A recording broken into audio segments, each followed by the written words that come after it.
What's up, boys? Welcome back to another POV analysis. Today we have no other than Maru, who played an insane game against Trap, a late game TvP that I really just wanted to analyze, learn from myself, and show you guys as well. This is from the $30,000 King of Battles tournament ran by AlphaX. The replay pack is not officially released yet, but the people at AlphaX were kind enough to give me the replay a little bit early so I could create some exclusive content for you guys, which is super awesome. So please, guys, give them a follow on Twitter, check them out. Check out their Match Reno page as well, support their content. They do really awesome stuff for Starcraft, and including hosting the $30,000 King of Battles, like I said, a tournament I qualified for and played in. So please check that out.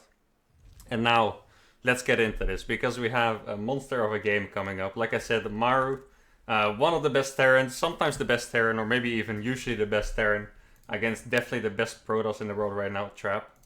And like I said, this game is from a tournament, from the decider match of their King of Battles group. And Maru played a style that Terrans don't really play anymore. He just went full late game, full turtle. And honestly, I'm not gonna lie to you guys, I can't win games like that. I don't see other people win games like that. So I just, like, this is not just me analyzing it for you guys. I also want to learn this myself, and I'm very excited. As you guys can see, I switched back to the old replay overlay instead of the pro one, because I'm also very curious to how he hotkeys things, which is very easily visible in this overlay in specific. Because in the late game, for me, things always get really confusing, but I don't know, for Maru it seems to go so smooth, so I really want to know how he hotkeys things. I told you guys before that I feel like the best late game players, they usually don't hotkey their army too much, because it just gets confusing and it's impossible to drag your stuff all over the place and defend counterattacks and stuff, you know. So I really wonder what exactly he hotkeys, how he splits all his units and stuff, and that's gonna be very cool. So just because you guys really like the Clem analysis as well as TVZ, I wanted to do another one of these. Maru also played an insane game against Zero, guys, so I'm probably gonna analyze that one as well. Maybe make this like a mini series, you know. Because Maru is such a cool late game style. So we're the same duo as with Clem, guys. I'm gonna stay on his POV until it's gonna make you and me too dizzy, and then I might switch off of it, right? So here we go. So far of the completely standard game, SCV scouted, Reaper, Marine, Bunker, very very safe. I think in general, what I notice about these players, about like Maru and Clem right now, is that I bet you guys have the same when you think about them. They kind of seem like absolute killers, and they must be doing some strange aggressive builders and stuff. But a lot of the times, they honestly just play standard, and they make so much happen with their units. That's really what it is, you know. Because yeah, I feel like with the amount they get done, they must do something different. Like maybe, I don't know, against Zerg they make some more Hellions, or they move their mind different. But in reality, they do the same builders. They just yeah, they do so much more stuff, so much more efficient with their units. One thing I found very interesting here already is that Maru doesn't actually scout for the tech. Maybe he already realized what it was. But rather than that, he actually scouts for proxies. One thing to keep in mind, though, is that these are teammates. So it's possible that there are some mind games in play here, as always. But it's actually very interesting to see that that could be Korean meta a bit, to proxy a lot of stuff. But interesting that he actually scouts for proxies instead of going for the tech. So far, what this makes me think is that he just wants to wait for the Hellion to scout and not ever lose the Reaper before. So he goes around to scout with the Reaper for proxies, and then when he has the Hellion, he goes for the guaranteed scout on attack with the Reaper Hellion in the front. Right now he wasn't blocked, but if there was a unit here, he would have used the grenade to bounce that out and then run by with the Hellion. So that's actually a very interesting way to scout. I didn't really... I don't really scout for proxies with the Reaper too much. He was obviously looking for a proxy Stargate there, or maybe even DTs, right? So that's actually very interesting. Something I could copy already. So he's going for Marine Tank Banshee with 3rd CC. No 3 racks. I think that's what he did because he didn't see 4 gateways. If it was 4 gateways, it could have been Blink, and then he may have played 3 racks. But now, since he just saw a Robo, Twilight, and 3 gateways, he's probably just gonna go for the 3rd CC. Also, this is very cool, and I think this is Blink specific, is that he keeps his Banshee at home. And he keeps 2 hidden. And I think the reason for that is because when you play Blink, as you can see. Your robo is slightly delayed and actually arrives a little bit later. So yeah, you can see the observer is gonna arrive somewhere around the time the second Banshee pops. So what Maru wants to do here is deny vision. That's why he kept the Marines here all the time. I feel like he's kind of expecting an observer now. Honestly, normally I think the observer should hit around 450. So it does look like a bit of a delayed observer. But that seems to be Maru's plan against Blink. If it's... I'm pretty certain if he saw a robo first, for example, he would have sent it already because the observer is so early. But this is actually a very cool play against Blink and very uncommon. Saving up the 2 Banshee and trying to deny the scout like this. And you can see he's actively looking at the Marines as well to see if there's an observer. You see, he's looking for the... There, you saw it on his vision. I don't know if he realized. Maybe barely not. Because the observer just got into his base, I'm pretty sure. But the observer got in at a timing, actually, where the cloak finished. So it's very possible that Trap thinks this is a Raven at this point. Or maybe the observer actually got scared away. Let's see. No, the observer did go in, yeah. So, if you want to go back a little bit, let's see how the timing of that works out. I'm pretty sure you can see the observer on Maru's vision, but he just looked away. That was very unfortunate. Because you can see he was actually paying a lot of attention to his Marines. If you look at the bottom, you could see the observer right here. Very quickly. So that's a little bit unfortunate for Maru, but the plan is really good, of course. That's what we have to think about for the most part. Of course, things don't always go your way, but having the right plan goes a long way, of course.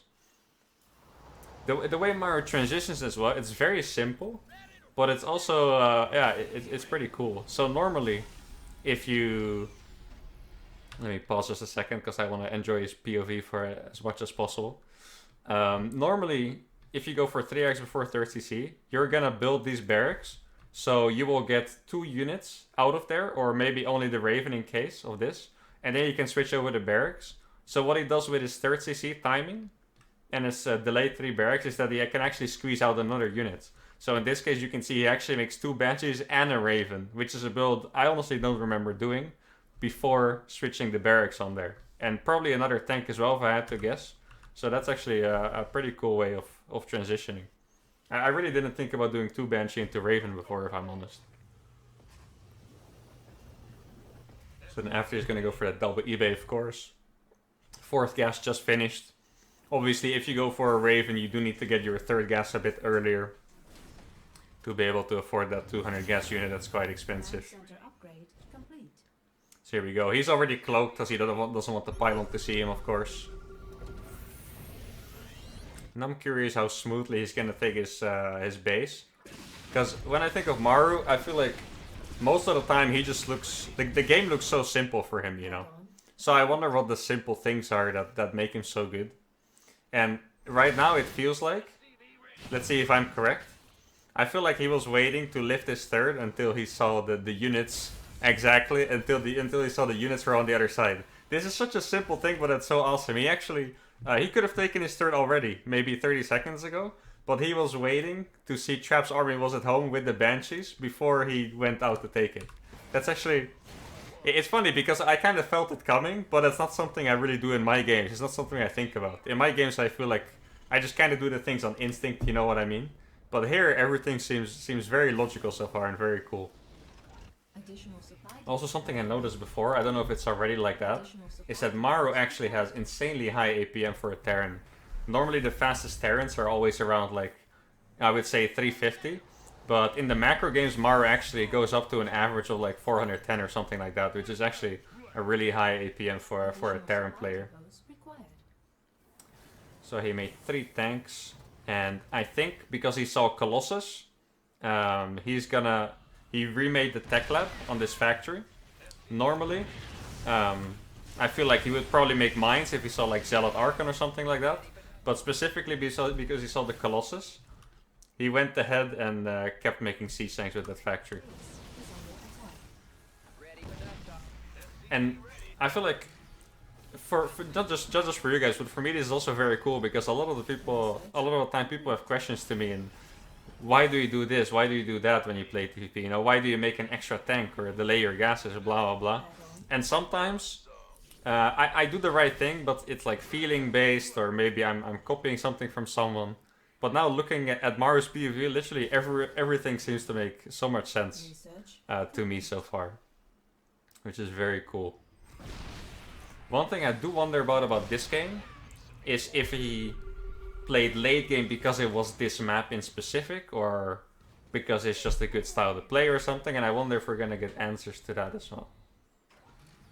So let's see, he's gonna go up to 4 medevac count. As you know, I really care about unit composition, guys. I always tell you guys, stop making so many marines, blah blah blah blah.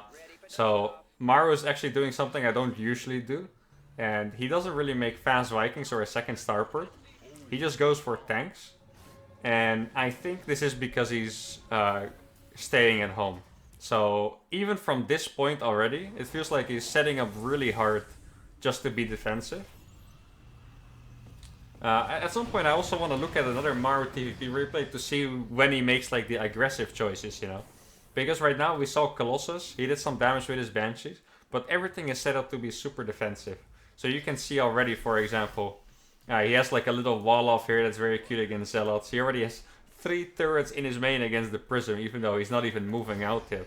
So he's actually just setting up the perfect turtle position already. Obviously on this map, guys, these rocks is a very valuable position to keep as well, because if he's not able to push down here, there's not really any attack paths Trap can use except for just like right here on this map. So yeah, one thing I wanted to say earlier, I'm not sure if I worded it correctly, but okay, because he was making tanks, he also hasn't made a second starport, but just faster Ghost. So he's instead of Vikings, he's basically playing tank Ghost at the moment, and he also. Yeah, there's no second starport at all, which is very interesting. So I'm starting to wonder if he thinks maybe tanks are a better counter to Colossus than Vikings. Because usually you don't just randomly make tanks. He saw a bunch of Stalkers, he saw a Colossus, and then he decided to commit to the tank style.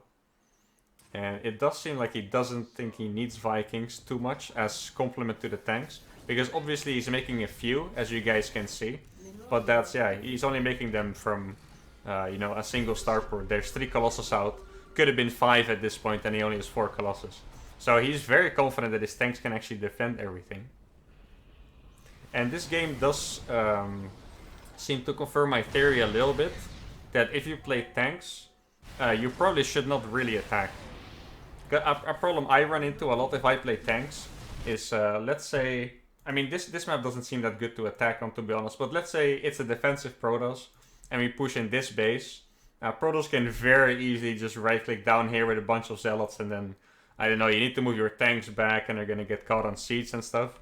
So you can see that Maru also doesn't try at all to attack with his siege tanks. He's being hyper defensive. Making a lot of command centers, very importantly, by the way, guys. This is the... I always tell you guys, this is the best thing about late game Terran, is that you can make a lot of command centers, go lower in SCVs, and have a really good economy via meals. Let's see, so far his armor hilt king seems about the same as mine. He has the Ghost, the Air, and the rest of the bio separated. Uses all of the other terrorists to protect the Zealot run by as well. Very cool to see that he didn't actually panic at all. Like, I feel like it's very... Like, there were Zealots here, and Zealots here, and in total that was maybe like 25 or 24 supply in Zealots or whatever.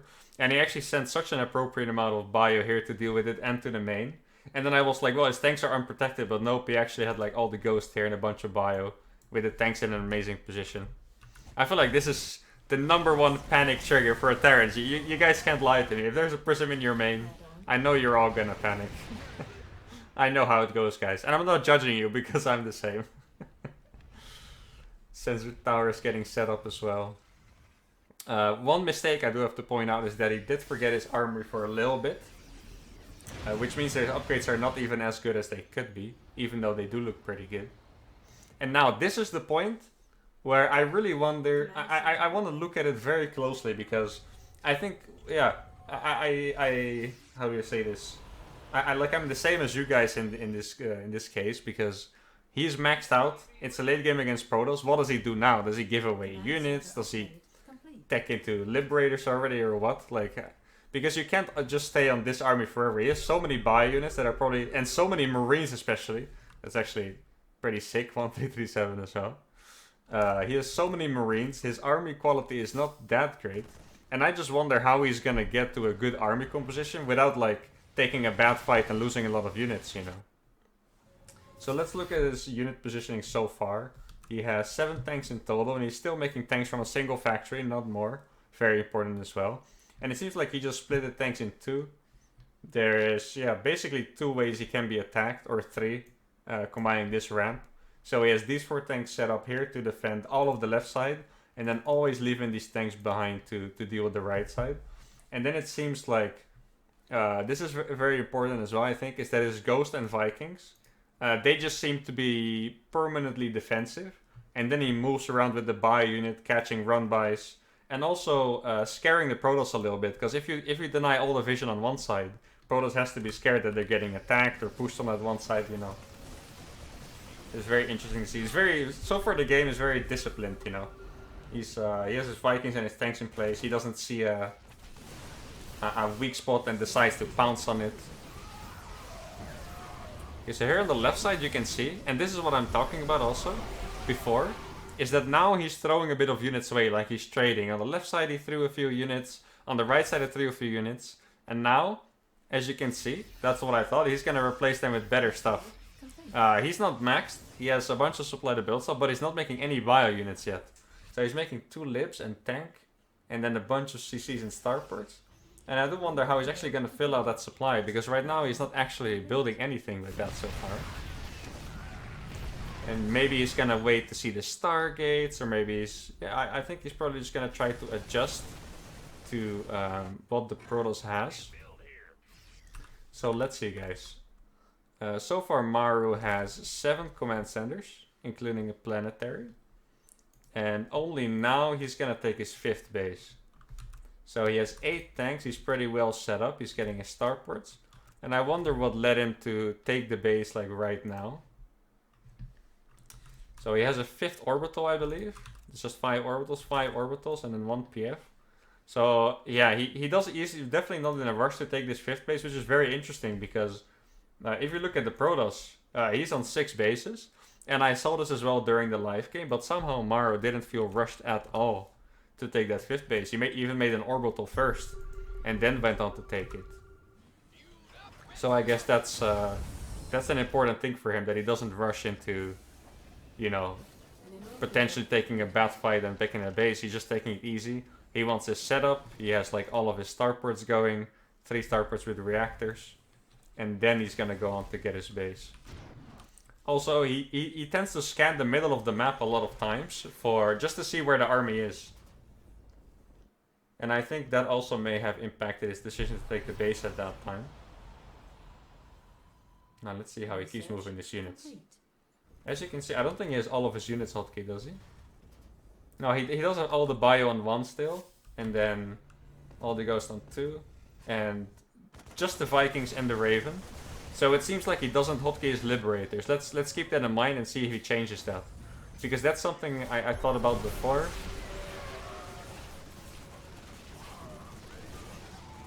This is also very cool to see for you guys that complain to me about Blink DT sniping your planetaries. Is that if you look at this game, it feels like Maru always has units running around, and it's almost impossible to actually get a PF unguarded with your Blink DTs. So far still hasn't moved out in a while. Obviously he had the Banshee. Also, he does make a lot of turrets. That's very important. Like there's so many turrets out here. And I think it's only going to be more and more. And I think that's for anti-war prism, you know. Okay, so now he lost a bunch of bio units. And he's replacing it with just the Ghost Liberator at this point. He didn't see any carriers yet, even though we can see they're in production. So he's not starting on the Vikings yet. Also getting the medevac upgrade. And this is similar to TVZ. And this is a mistake I make a lot as well. Is when you lose a bunch of bio units, usually...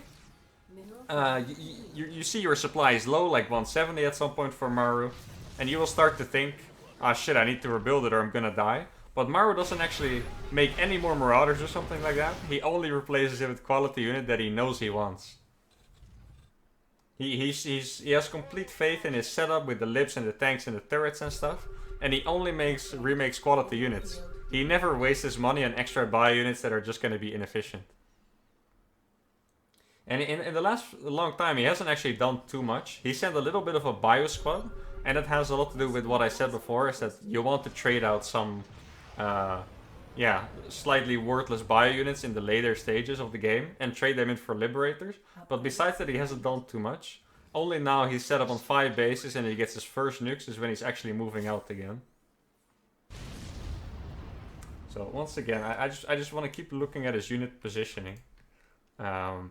So always a bunch of tanks. Like this middle just has like 6 tanks over here, and turret and liberators. This is kind of this is more than holding an army. This seems like an anti-blink DT setup. And now he's roaming with his army on the right side. Also, a very important thing is since he has the Raven from the early game, he can't just be spied on by random observer on the map. That's fantastic. So now he decides to push out. See, he sees the army, and this is a scary moment. He sees he's getting flanked. Very crucial sensor tower there, honestly. If he didn't see that army and wouldn't have sieged up, then I don't know. So, this is actually a very cool setup for this map in particular. Is that, if you think about it, this entire part of the map is kind of his safe zone already. With the tanks here, the turrets here, sensor tower seeing everything. So, it looked like he felt like this path was just free to attack on. Because as soon as a Protoss unit steps here, he will see it and he's able to back off. And so it actually took me a while to get it. But basically, it's impossible for him to get flanked here. Because, like I said, sorry for that. As soon as a unit steps here, he will see it and he can back off and be safe with his tanks, see some lips here. So the only area he actually has to pay attention to is this. And then he actually just went and killed that base for free. That's super cool. But obviously very map specific, remember? And it does speak to Maru's genius a little bit that he just... I don't know, these maps are so new and he already abused it like he's been playing on it for years, you know, that's amazing. And then look at this split as well. He returned all of his quality units. Literally just Ghost Viking Liberator is what it is. I don't think there's a single non-Ghost buy unit in here. Is there? Not at all. And then his buy unit is gonna kill these bases while these units are defending. And here, I also think that these turrets are very important because this is actually a lot of carriers. He already killed one. This was 6 carriers against 10 Vikings. That's a pretty good fight for the carriers. But with the turrets and also with the EMPs on the carriers, it makes it into a decent fight. Also, I'm gonna slow it down a little bit because I want you guys to see. Let me back it off a bit, and maybe you can see it here as well. How Maru fights the carriers is very interesting, because once interceptors, the way carriers work is that the interceptors will keep shooting and the carriers can move away. That's why carriers are really good against Vikings, because Vikings have a long range, but you can't really escape from the carriers. So every time they fight, Maru comes from the side with the Vikings where the carriers aren't shooting. So the carriers are shooting a turret here, or attacking I should say. And then he comes in from the side and gets a carrier. And he actually does it again later on. And I noticed this pretty consistently, that's how he fought against the carriers. Now I believe you're going to be able to see it again. Obviously such a good defense here with the tanks. Here you see carriers attacking on top. Obviously he looks away because he's too fast. And then kills another carrier from the side. And that's already 2 carrier pickoffs. And like 4 carriers, like it sounds stupid, but carriers have a critical mass and 4 carriers are a lot weaker than 6 carriers. Like it's a big difference. And keep paying attention to that production tab as well. Always quality units. He has this bio squad, and until he loses it, he's gonna refuse to make more Marine Marauders. And I've never seen someone so disciplined at it. He just, like even when he's 170 supply, he didn't make any Marine Marauder. And you see, the instant he loses some, he remakes them again, because he wants to have his little bio squad to attack and harass with. And now the rest of the plan for Maru is to get more Ghost Academies and more nukes going as well. Let's see. So it seems like Maru wants to... Actually gets a good amount of Ghost. I usually... Well, my long games are usually more mid-game focused, but it's very interesting to see Maru has kind of like a pretty 10-10-10 ratio, you know. He has like roughly 10 Vikings, 10 Libs, and 10 Ghosts. And that actually seems to work very well for him. And I think the only adaptation he really makes is that he gets more Vikings if there are more carriers out. Like soon there might be up to 10 carriers. And then I'm pretty sure if he sees that, he's gonna add some more Vikings. Maybe even some more turrets as well. I think he's up to 13 ghosts. Yeah, here you can see this is basically all he's gonna do at this point. He killed the bases at the bottom, and honestly, what's so cool about this is this looks so simple and easy, and I don't mean the APM, because Maru's POV, he looks so fast, but like, he sends the imported unit back, he sends a little squad to the front, defends easily and kills 2 bases, you know. It seems like it was really, really simple, but in my experience playing these kind of games, man, this is incredibly difficult. And here you see, he's expecting more carries, so he just makes 7 turrets at the front. And still notice how content Maru is to be only on, like, he killed 2 bases and he's not even ahead in bases. He's only on 5 bases, and he's not even worried about taking another base. And here the orbital advantage comes into play. He can just sacrifice a bunch of SCVs. How many orbitals does he have? 9 orbitals already, a 10th one on the way. And that's so many meals. And his army is going to be huge because of that, because he's able to sacrifice a lot of SCVs. And now he's nuking the production, actually. That's just really annoying, you know. Kill all the pylons, maybe even kill the robos and whatnot. That's fantastic. Random, that's the random nuke. I do it as well sometimes. The random nuke in the hope you randomly kill the army and win the game, you know. Okay, here we go. Let's see how he's gonna handle this fight. Let's look at the hotkeys once again. I can't click on them, or maybe that's an option, I'm not sure. But judging by the count, it seems like I was actually right that he does not hotkey his liberators. And that's something I was wondering about, because what I always find tough, he also doesn't have all the ghost hotkeyed, is, for example, imagine you want to split your ghost and split your liberators. You can't hotkey them anymore together. Because if you have, let's say you have 10 libs, you have 5 here and 5 here. If you want to push here, you can't use the hotkey to unsiege them. So it actually seems like it's true that he just doesn't hotkey a big part. Here it looks like he only has the Vikings hotkeyed, none of the liberators at all, actually. And then he only has the part of Ghost hotkey that he actually wants to actively use on this side.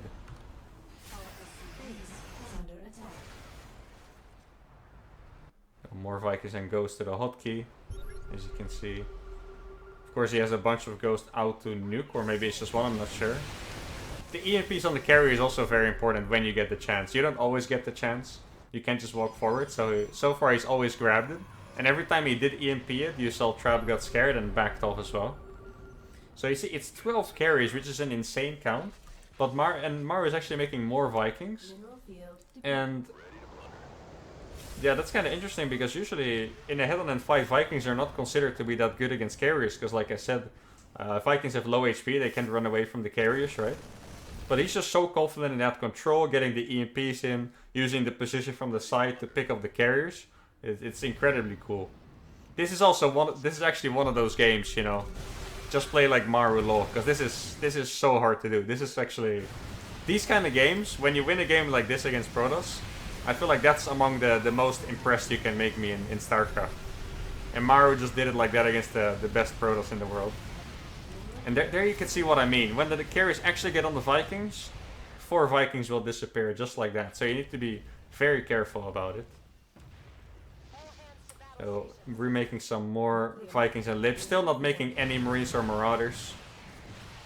And here you see so many turrets. That's so cool to see. I hope he has the building armor upgrade. I'll also be upset. Yeah, of course he did. Just checking, guys. Just checking, okay? Not trying to make fun of our Lord and Savior Maru. There you go. Picks up a carrier. Picks up another carrier. Oh, that's actually insanely sick that he found this moment, because normally you can't dive here. So Trap made a little bit of a mistake by blinking up here. And then Maru got in between it with the bio units and just right-clicked on the carriers, basically. Like, it's pretty sick that you just see that opportunity, because you guys know what it's like to play against the Protoss Death Ball. Like, they can just kill everything in a matter of seconds. But for Maru, it's nothing to make that decision, apparently, and just jump on it. Retreats at the perfect moment as well. Keeps being completely disciplined with his production. Look at that, just Ghost, Vikings and Liberators, nothing else. Let's look at the units lost actually. Look at this units lost, guys, in a TvP. Like, I'm not gonna lie, guys, if I play a TvP and I'm like even, I'm like, I did a pretty good job in this game, okay? Look at this units lost, guys. Against pure Protoss deathball units. It's basically double. Maru lost like half the stuff Trap had this game. I have a long way to go, guys. Very long way to go. Also, what's really cool about the nuke usage is that when I get 5 Ghost Academies, guys, I think I get carried away a bit with the nuke spamming. I will just like, I will click like 1 ghost here on this base, 1 there, you know, but I feel like he usually only sends 1, sometimes 2, and he doesn't actually spam the nukes. He usually picks a good position for them. Doesn't do it when it seems to be stupid. Can we zoom out? Probably not. Because I want to see how he does it from his point of view. So he just backs off. You see, very disciplined with the Viking control still. The middle got pushed, and it seemed like he needed to do anything. But still, he just backs off to the turrets, because that's when Trap knows he has to back off. Picks up 4 carries like that, man, I want to cry out of joy. This is beautiful. This is amazing. Maru. Man of my heart. Loving it. And note that he took his 6th base, by the way. Like, he's been on 5 base all this time and very content. A lot of money. Because he's been so efficient. He didn't actually need that base. Defensive nuking just to be safe. And now you can see he lost his bio unit, so he's remaking a few. Here, very interesting to note is that you do get in this problem sometimes where maybe you have it against Zerg Return as well, where you have like too many Vikings. For example, when you kill all the Colossus with your Vikings, and it becomes kind of problematic. And this is actually finally the time when Maru makes a shit ton of Liberators instead. It's gonna go up to 11 libs. He refuses to engage at all. He's not landing his Vikings or anything like that. This missile is probably just to scare Trap away. Still backing up to the turrets. And now he's gonna finish off those last carriers, I imagine. Like, honestly, perfect. Look at this, guys. Trap is in his face and Maru is on 200 supply. And he doesn't even have that much in production tab. This is like, honestly, perfect crisis management, I have to say. Didn't even really lose anything in that, even though it seemed like he had nothing. And now he has the libs. And that's when Trap is not gonna have enough to push into that anymore. Plus 2 libs, just so you know, guys, as you can see here. Plus 2 libs with EMP, you one-shot Stalkers. Trap's army gets obliterated. And look at this, guys. I said it a bunch of times, but when I play a TvP late game and I win by the skin of my teeth, barely. And Maru won this game with 165 supply and a huge bank, while just saturating this base as well. Look at the units lost, guys. 20k in Maru's advantage. Honestly, I'm incredibly impressed. This was just a beautiful game. You know, normally I tell you guys try it onto the ladder, but you know, trying to play like Maru is maybe a little bit of a difficult task. But I'm gonna try it out a bit myself, of course, because it's just too beautiful. I can't resist, you know. Anyway, guys, I hope you guys really enjoyed this video. I really loved making this because this is just awesome to watch. I'm probably gonna do Maru's late game against Cyril as well later for the mini series. But thank you guys so much for watching. Don't forget to like and subscribe, and see you guys next time. Adios.